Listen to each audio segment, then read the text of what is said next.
My name is Thembi Arries. I am a medical intuitive. I use alternative techniques to diagnose and treat illnesses. I've done this for over the years, and I've successfully diagnosed and treated people with the most complicated of illnesses, which have baffled even the best of some of the medical specialists. Join us on their journey to better health and renewed hope. This is Dr. Alternative.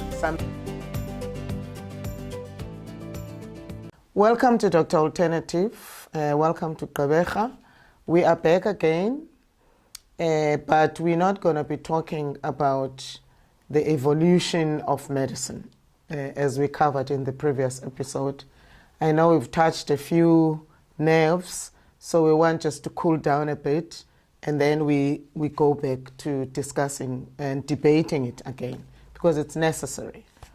But today we're going to be talking about visceral fat disease, because this is the other topic that most people have asked me to cover.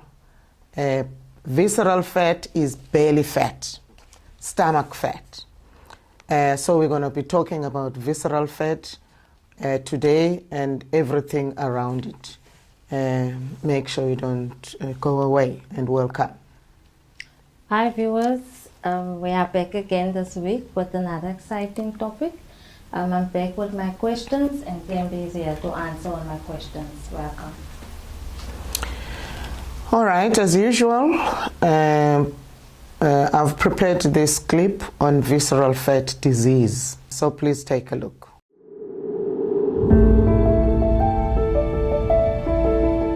Visceral fat or belly fat.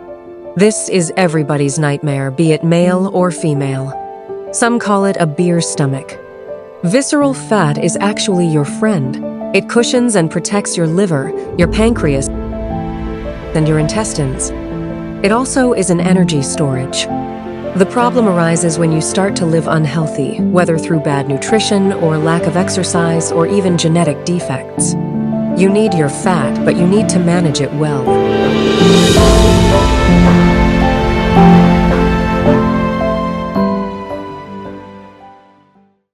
Welcome back. As you can see, visceral fat is fat that is necessary.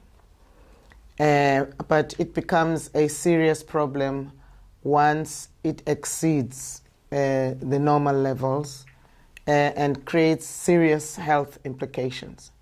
Even though in most cases you find people are more worried about it for cosmetic reasons, because it makes people look fat. I mean, they don't want the stomach to be hanging.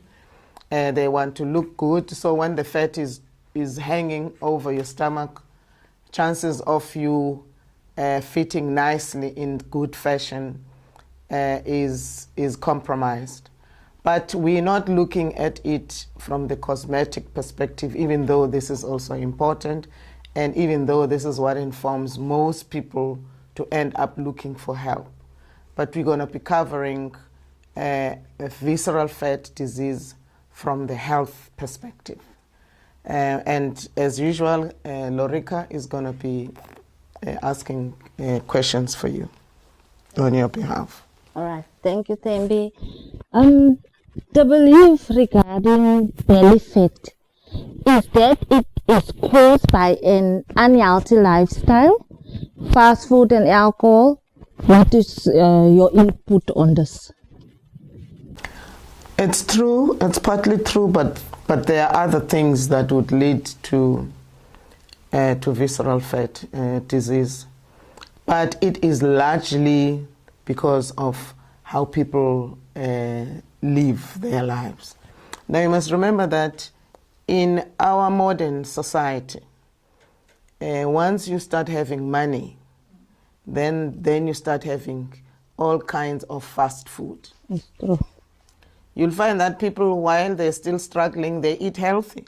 They cook, and they cook vegetables, and meat maybe is rare, but they eat quite healthy. But once they reach the notch, then they are into all the fast foods.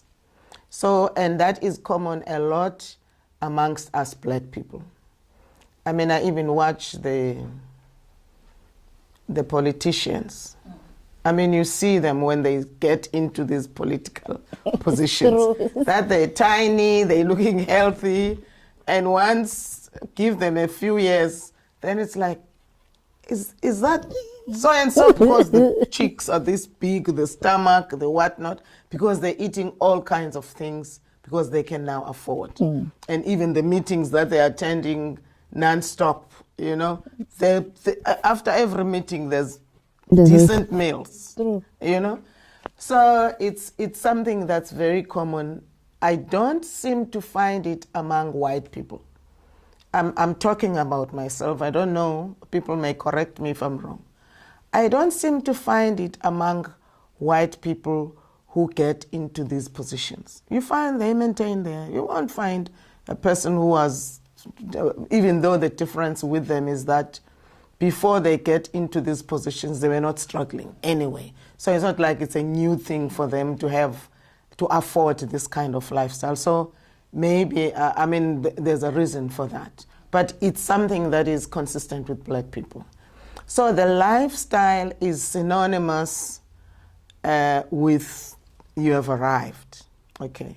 I mean, this kind of lifestyle of fast foods and alcohol and, you know, it's a, you know, green. I mean, there's an advert which I like so much of this granny.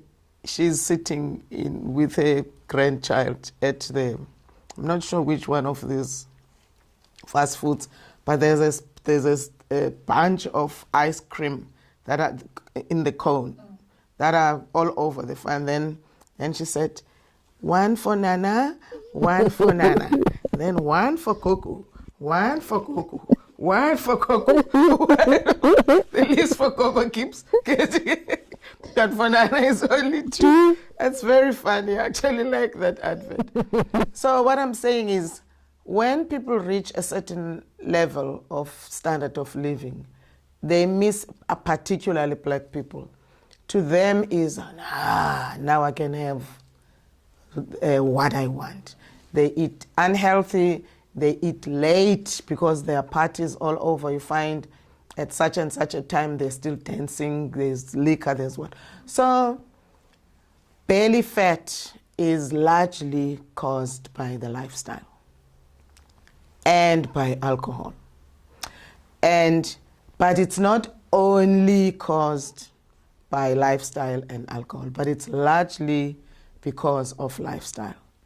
And you must know that this fat is meant to be there. It's meant to cushion your pancreas, it's meant to cushion your intestines, it's meant to cushion your liver. So it is necessary, something that you fall back on. You know, it's like the bumps. When they say if you've got big bumps, even if you fall, you won't break your spine, your bones, because they are a cushion. So that's how they work, the fat, that's how the fat works around these organs. You know, it insulates them, it protects them. So, but it must remain within a healthy level. Okay. So when therefore, and also you must also remember that it is a storage for energy. Because what happens is when you need to have energy, but you don't burn all the energy, you don't use all the energy at once. You've got storage. So there are different parts of the body that stores energy. But then energy is stored as fat. Okay, so those fats, even if you eat something that is sweet, you may be having. I mean, I saw an advert also this lady, I think it's an insurance or medical aid. This lady, she says, I'm so lucky I can have, my meal is always ice cream. Of course, that's an advert. There's nothing like that. So even if you were to have just ice cream all the days, the whole day, you are actually accumulating fat, because that sugar, when it's not used, gets stored as fat. So it goes to those visceral fats. So therefore, lifestyle is a bigger part of causing visceral fat disease. Alcohol is also another one. In what way? You must remember alcohol is heavy on the liver. That's how you find when people have been drinking too much, their doctors will say, your liver is packing up, so you better stop drinking. Because the liver works very hard to diffuse the sting of that alcohol. So now, but it's not just working, dealing with those functions, but it is also responsible for fat digestion. So when you're pumping it with all the alcohol, you are disturbing it in its functions, and one of those will be fat metabolism. And then you accumulate fat. Even with pancreas also is a digestive organ, produces lipase enzyme, which helps in fat metabolism. So, and both those are protected by this visceral fat. So when you're eating incorrectly, be it you're eating too much sugar, because some people will say, me, I'm not big on fat. You will hear people saying, no, me, I don't really eat that much meat, but sweet tooth. I've got a sweet tooth. Sweet tooth gets converted into fat. So you're just as bad as the person who's eating that meat, who doesn't care about sugar. But so you're doomed if you eat too much fat, you're doomed if you eat too much sugar, because they both get stored as fat and as in those storages, and therefore you will keep ballooning, and ballooning. So to your question, therefore, the answer is it's largely, but it's not the only. Okay, we can look at when it is not the only. Like, for instance, there are people who have got these, like fructose intolerance. Fructose intolerance, I've said it so many times, and I'm going to keep on making reference to it, because people take it as healthy. You find that there are people who say, me, I go to the gym and I make myself a fruit smoothie. I like strawberries, I like this, and I make a fruit smoothie. But what I don't understand is I'm not losing weight. Meanwhile, I'm not eating that much. I go to exercise, I get fruit smoothies, and I'm not a meat eater. I just nibble on meat, but I'm not losing weight. So people who are fructose intolerant, who are deficient on aldolase enzyme, are those people that you'll find it's not because they eat too much sugar or they eat too much meat, but it's because they are fructose intolerant.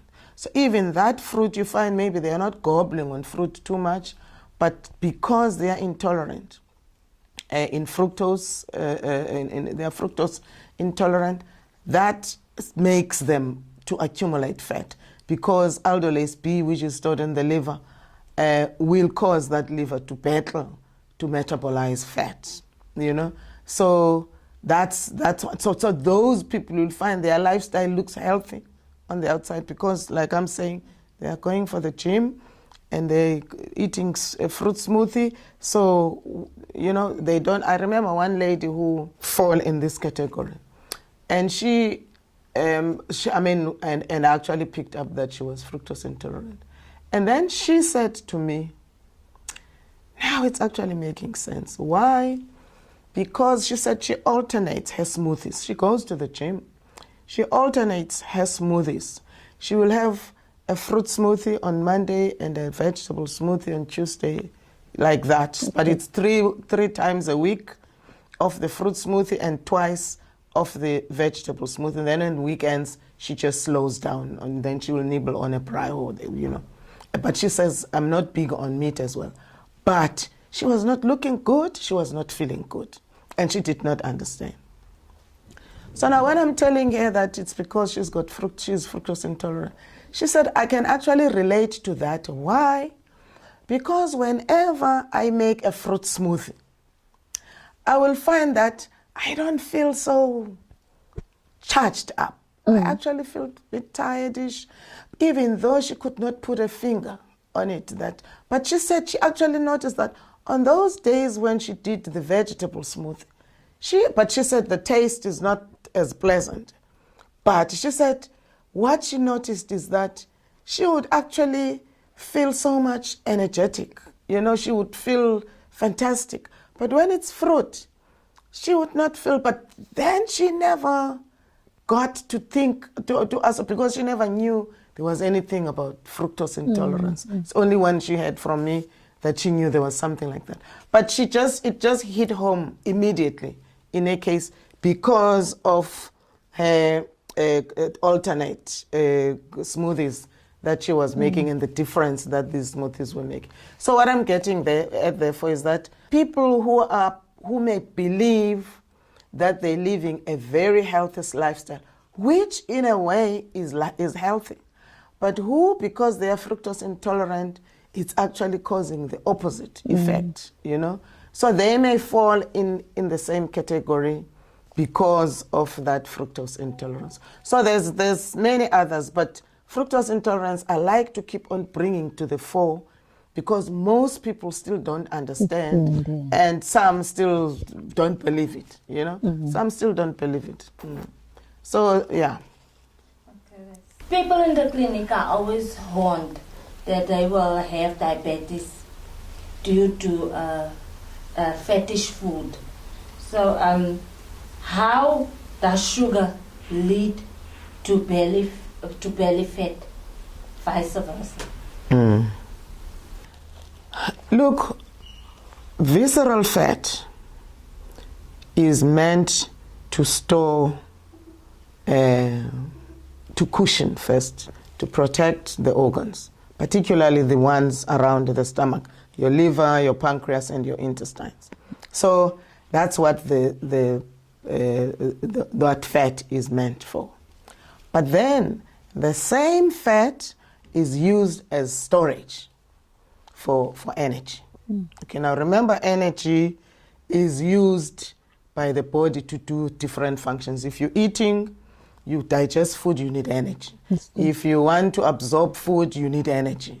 If you want to, that liver wants to purge maybe, or to make proteins, it needs energy. All these organs, the whole body needs energy. But it doesn't mean when it needs energy, it will only generate energy at that time.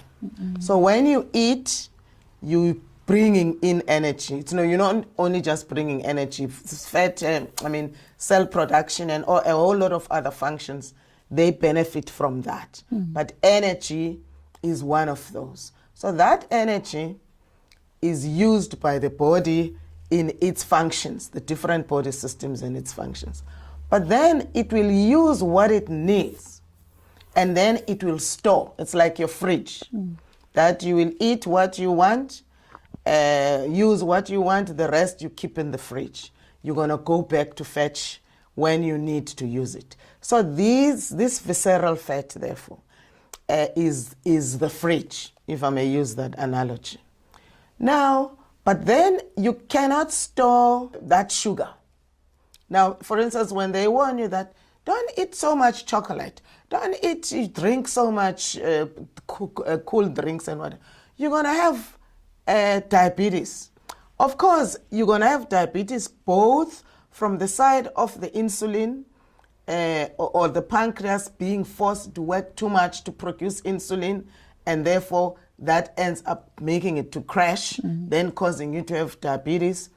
But then when it comes to insulin resistance, which is the common diabetes that most people go to clinics for, because type 1 diabetes, I find quite a lot of people that I see who are diabetic and who are told, you're either pre-diabetic or you don't have diabetes. Meanwhile, they are on full-blown diabetes, but it's type 1. It's the one that has got to do with insufficient insulin pumped by pancreas. But insulin resistance, it's different. Insulin resistance, it means there is enough insulin, but where it is sent so that it is used, it is not received. Okay. And one of the things that causes that, it will be this visceral fat. Like, for instance, you'll find that because those tissues around that actually form those fat tissues, they are blockage. So if they end up spreading around, because remember, if it's just a teeny weeny, then it's enough around the pancreas. But once it's a lot, it expands to other areas, then it blocks certain tissues. Then you find you are insulin resistant because that fat is blocking the insulin from being received. Then you are insulin resistant. So that's the common one. People are insulin resistant. But you'll find that people who are insulin resistant may not only be people that have got belly fat. People like, for instance, who are fructose intolerant, you will find they end up developing diabetes because of the tissues. Remember, aldolase A damages the tissues. And those tissues, that's where the reception of insulin is actually occurring. So when those tissues are damaged, then they will not receive that insulin. Therefore, and as a result, when people are coming to me, they're diabetic or whatever, besides metabolic processes, I will check, why are you not pumping? Why are you not receiving insulin? And you'll find in most cases, there are issues, whether it's inflammation, because remember, this visceral fat causes inflammation as well. And that inflammation, it messes up the whole region, where your gastric region and whatever. Therefore, you also become insulin resistant. So that's number one, that the sugar is stored as fat. It's not stored as sugar. It may be stored as glycogen in muscles. Then it's stored as sugar. But in your those areas like your pancreas, your stomach, your intestines, it's stored as fat. Hence, you find you end up developing around those areas.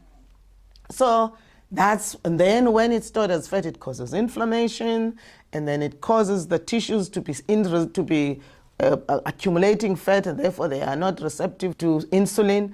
So sugar, because it gets converted into fat, that's what will cause you to have issues of fat. But vice versa, people who are fat, because people is like, no, but well, I eat, but I don't have diabetes. You will develop metabolic diabetes when you are fat, for the same reason that fat, visceral fat, when it accumulates around the organs, it causes inflammation, and that inflammation ends up affecting the tissues around so that they are not receptive to insulin,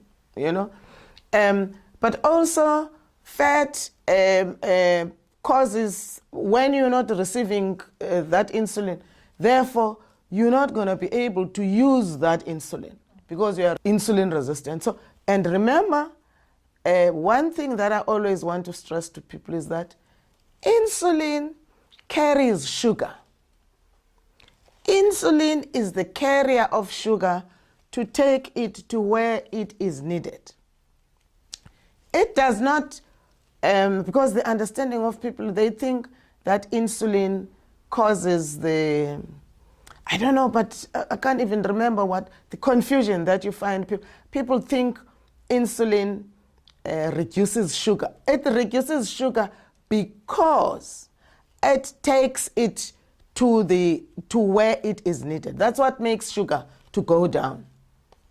Am I making sense? Yeah. Because even maybe to clarify even the viewers, if you're having the load that is supposed to be delivered here and there and there, that load will reduce as, you're having your truck, you deliver, the courier, deliver, that's going to reduce. Mm-hmm. So it's not, when it reduces, it's because the load has been delivered. The parcels have been delivered. You understand?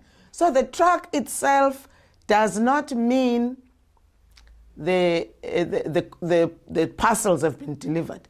It takes the parcels to the addresses. But the address where the parcel must be received, and someone must be there to receive the courier. So if someone is not there to receive the courier and the courier comes back to the truck is still sitting with the load. You see? Mm. So that's what happens, therefore, with the insulin. Insulin it carries the delivery. But when there is no one to receive the delivery, then you are insulin resistant. So it comes back.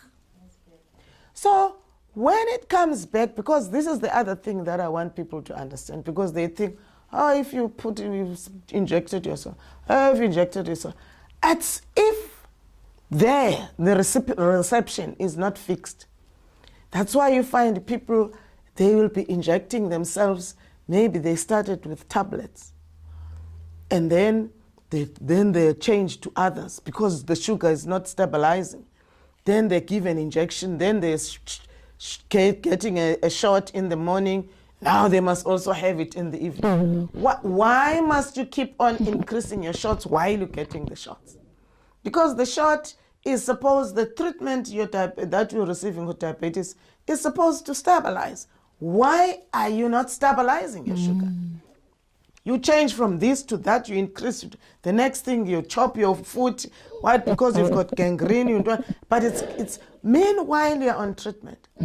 It's exactly what I'm saying, that the insulin is just a truck. So it's pointless if the delivery that is supposed to get there is not getting transported. So you keep sitting with the truck. So then it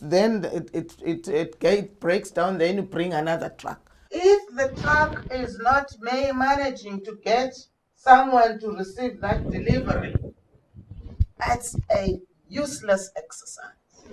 So that's what is happening with people with diabetes, that they will inject. So when you're not responding, you try this, you try that, it's just not. You need to check, why are you insulin resistant?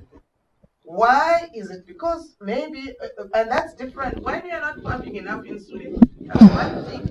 But when you're not receiving it, it's another thing. So that is what happens there. For that, when you keep eating bad stuff, sugary stuff, or fatty stuff, and you say, I'm not, there's no one who's got diabetes at home, you're going to have it. Or you may very well be sitting with it, but it's not diagnosed. Let's go for a break. When we come back, we continue with the discussion. If you are fructose intolerant, you should not eat fruit. Otherwise, it will harm your health extensively. This is a genetic disorder directly connected to adelase enzyme deficiency. Diseases including tissue cancer. My name is Rachel. I am 35. Well, I was diagnosed with GIST, which is gastrointestinal stromal tumours. It's really rare. It's a form of sarcoma. It starts in the connective tissues, and for me that was the lining of my stomach. Liver disorders and mental disorders. How do you know if you are fructose intolerant? And even better, what food you must eat.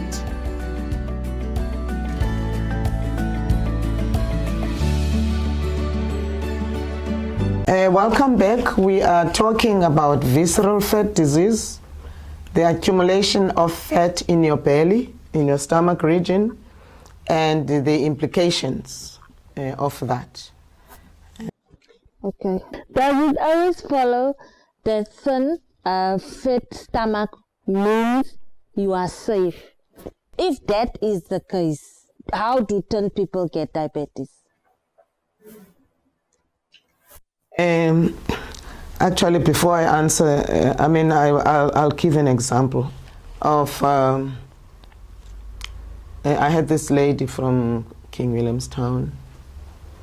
She had been suffering from stomach pain for a long time, and there was no explanation as to why. She said sometimes she would just take a glass of water. It would not be like maybe she's eaten something that she does not normally eat. She said, and she would not be able to tell when something as simple as water, because when it's water, it's straightforward, but maybe when it's something solid, you might think, maybe it was off, or it was, and you did not realize. But when it's water, water's water. Particularly if you're using water from the same source, you're using still water from, So, but then she said, I could not tell when I'm going to have this pain. And she said, the pain, when it comes, it's bad. And she said they did all kinds of tests because they thought maybe it's also stomach cancer and what, and they could not find what was the problem. Hence, she came to see me. And she had visceral fat disease. And she was tiny. So then I tell her, no, you've got visceral fat disease. It's causing inflammation all the time. And inflammation, you must know inflammation gets flare-ups. There might be something that's going to trigger those cytokines that are released by your immune system to go. That's your watchdogs. Once they sniff that there's something, the immune system is always releasing, those type of immune cells to find out if there's a problem. But when you're sitting with this problem of visceral fat disease, you find that you're constantly exposed to inflammation. But it may fluctuate, which is why you find she may drink water and it triggers the pain like you cannot believe. And she said, so then I said, you've got visceral fat. But she says, how on earth can you tell me I've got visceral when I'm this tiny? Because she was quite a tiny person. And I'm like, there is a type of people that are called toffies. Toffi, T-O-F-I, which means you are tiny outside, but you are fat inside. You are as fat as any person who's got a big belly. Meanwhile, you are tiny, So there are people who are toffies. So she was a toffee. So then she actually laughed when I told her. I said, you're a toffee, and you are subjected to this inflammation all the time, So what you eat, and you eat, it's fine 1 minute, it's not fine there. Because if you take what you're taking and while you are inflamed, it's going to cause problems. And then you won't know, So she was a toffee, okay? And it was the visceral fat. But she had developed what is called hyperalgesia. Hyperalgesia is a term to define a hypersensitivity, pain sensitivity in her stomach. So she had hyperalgesia. And we managed, but now it was the hyperalgesia that was now causing it to have that amount of pain, but which was because of the constant beating that was coming from the inflammation that was coming from the visceral fat disease. So coming back to your question, therefore, is people who are tiny, it doesn't mean, I'm giving this example because it's a classical example to show that you may be tiny, but you may actually be fat inside, okay? But also, you must also understand that people who are diabetic are not only because of metabolic metabolic diabetes, pancreas. If you've got pancreas that is sick for whatever reasons, there are so many causes of that. I've touched on quite a few in the previous shows, where the pancreas ends up failing to pump sufficient insulin. And therefore, you find you develop diabetes. Meanwhile, you're tiny, okay? And you'll also know that people who are diabetic, they tend to be tiny anyway, okay? Not from the start, but you find that most people who you find that they were fat and then they start losing weight, then the first thing that people suspect, that they also suspect, is maybe diabetes, okay? Because diabetes does cause weight loss, So people who are tiny are not necessarily healthy. you may be tiny, but you may be having visceral fat disease. But there may be other things, but I'm just going to confine it to visceral fat because that's the topic we're covering today. So people who are tiny, like this example of King Williamstown, this was a very tiny person, but who was sitting with visceral fat disease and who ended up, having this hyperalgesia, this hypersensitivity. But she was not diabetic, but she was what brought it to me was because she just did not know what to eat anymore. But also the fact that she was struggling to eat because she was now scared, because she would not know. So I would take something and then it would be fine for a little while, and then all of a sudden, I don't know, then it turns against me like you cannot believe. And she said, now I'm scared of eating. But it doesn't mean I don't get starved. I want to eat, but now I don't know because if at least you could tell beforehand that if you've had it for a week, then you must not eat it again because it's gone. But she says it's not like that. You can't tell if it's going to turn against you after 2 days, after a month, or after what, but it was ugly. So people who are tiny, those that are toffees, tiny outside and fat inside, they definitely are also sitting with the same issues, and maybe in their case it's even worse or even more difficult to diagnose them because they don't look fat. So you'll find people are going to be looking all over for other reasons because fat is not one of them, and yet it's squarely because of that fat. Okay. What are the health risks of visceral fat? It's quite a few. Like I've indicated, diabetes is one of them.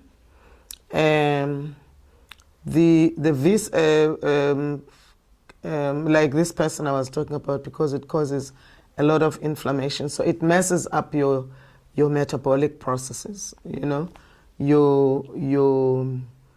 Your pancreas ends up, because remember those fats are around specifically these organs, your pancreas.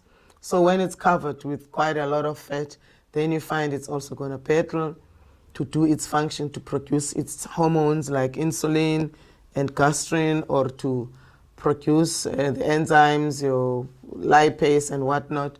So then you become exposed to illnesses like diabetes and whatever. And then once you accumulate fat, that leads to other problems. Like for instance, if you notice, you will find that there are people, you'll notice that people who have got mental problems, particularly those that are institutions, and you may think, some of them you might find, they tend to be fat upper body, but it's kind of, thin, slimish on the legs, but fat on the upper body, because they end up developing what is called Cushing syndrome. And the blood pressure keeps shooting up and all that. So, and that affects, their mental state.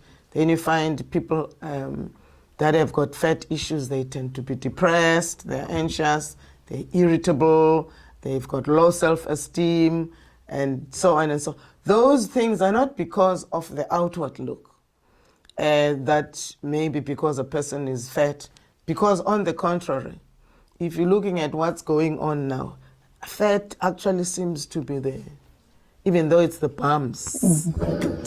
I mean, it's shocking what... It's shocking that people, it's like, hey, when?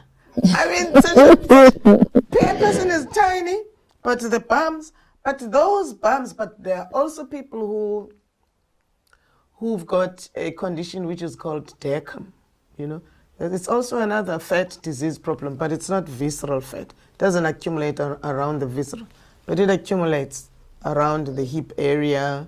So you will very well find that people who've got DECAM's disease who've been worried all these years are now the in thing because people want to look like them and they go for cosmetic surgery just to get those bums plastered.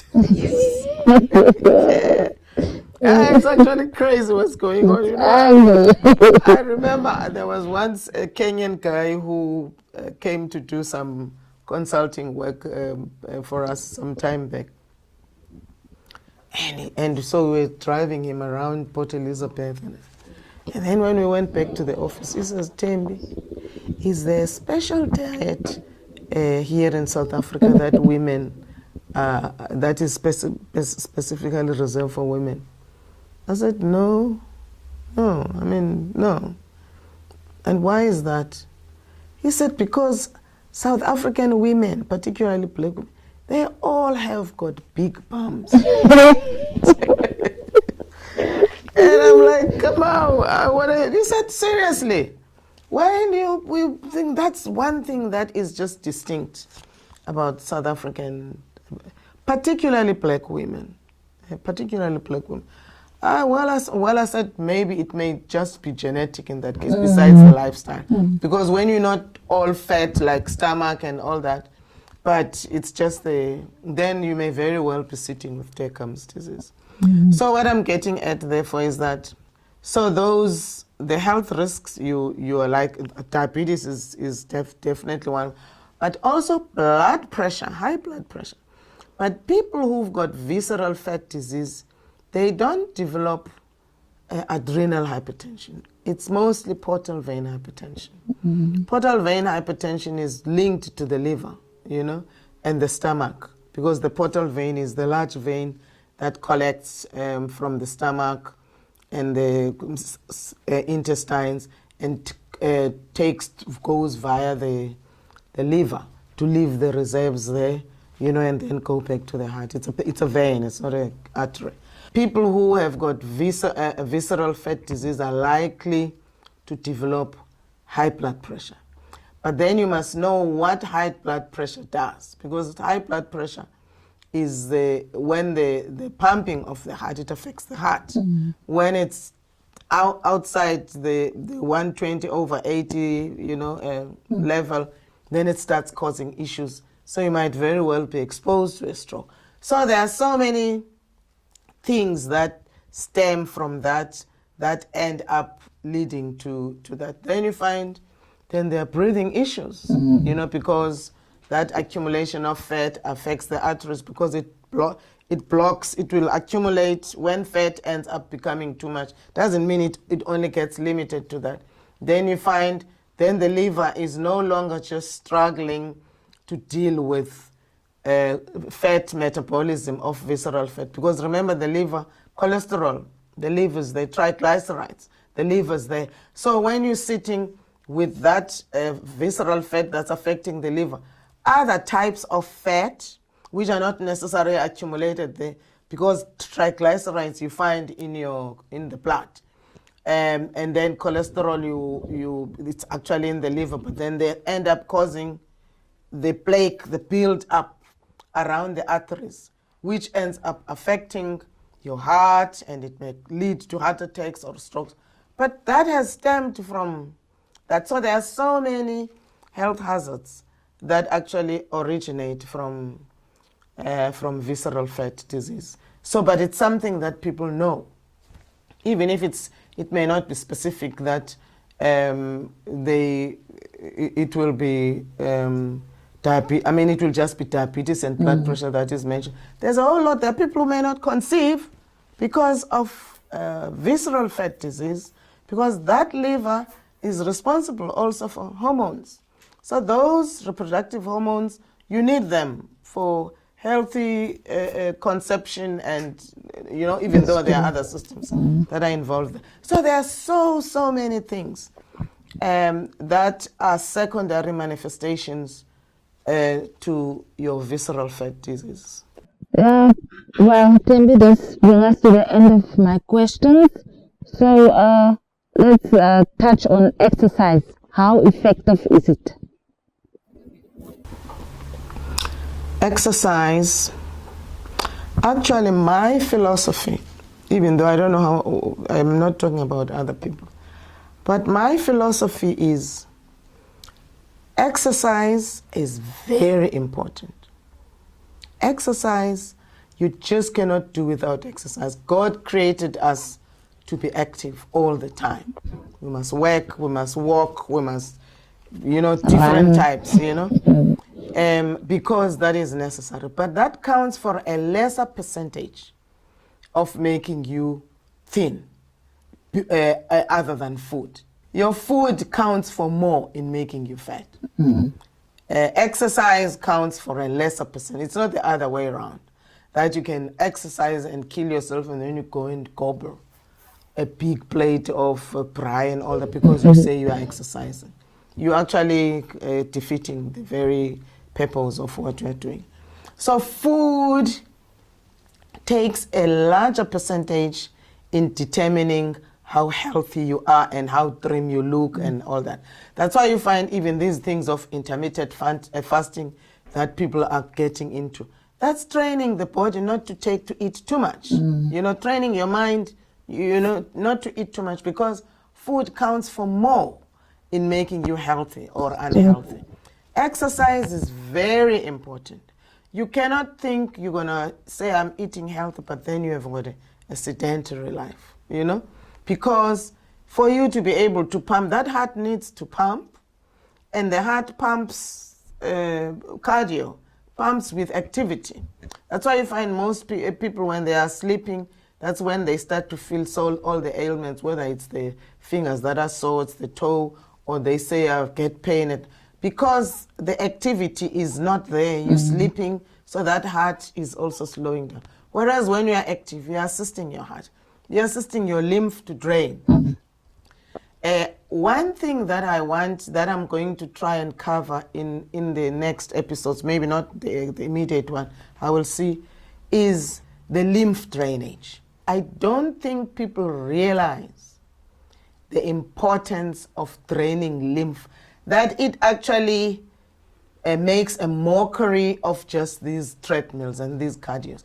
If you are just to maintain your lymph drainage, you will be shocked at how healthy it makes you feel without killing yourself with all the running and the whatnot. So I'm going to do an episode on lymph drainage because that's very important, and an even better type of exercise that makes your body so happy and so healthy.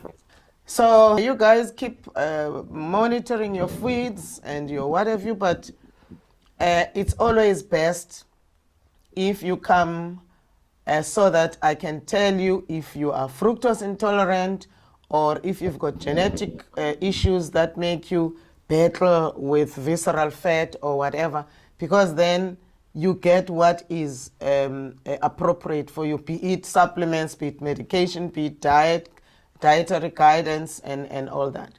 And also this thing that I'm talking about, if you've got poor lymph drainage and you're not even aware of, I'll be able to see if you've got issues with that, and therefore that makes a huge mark in turning your health around. That's where we end our show today. Thank you for watching and cheers. Thank you, viewers, for tuning in. Till next time.